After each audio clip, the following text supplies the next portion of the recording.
5 litre plus 60 milli litre இது ரெண்டுத்தையும் கூட்டினீங்கன்னா எவ்வளோ வரும் அப்படின்னு கேட்டிருக்காங்க. 1 லிட்டரில் வந்து உங்களுக்கு 1000 மில்லி லிட்டர் இருக்கும். அப்போது 5 லிட்டரில் வந்து 5000 மில்லி லிட்டர் இருக்கும்.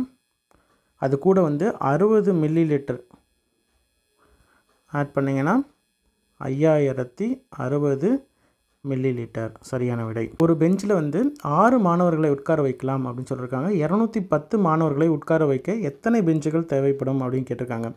ஒரு பெஞ்சில் வந்து 6 மாணவர்கள் அப்படின்னா டோட்டலாக இருக்கிறது வந்து 210 மாணவர்கள். அப்போது 210 வந்து 6ஆல் வகுத்தீங்கன்னா உங்களுக்கு வந்து 3 6 18 அப்போது மொத்தம் 35 பெஞ்சுகள் வந்து தேவைப்படும். அப்போ சரியான விடை 35.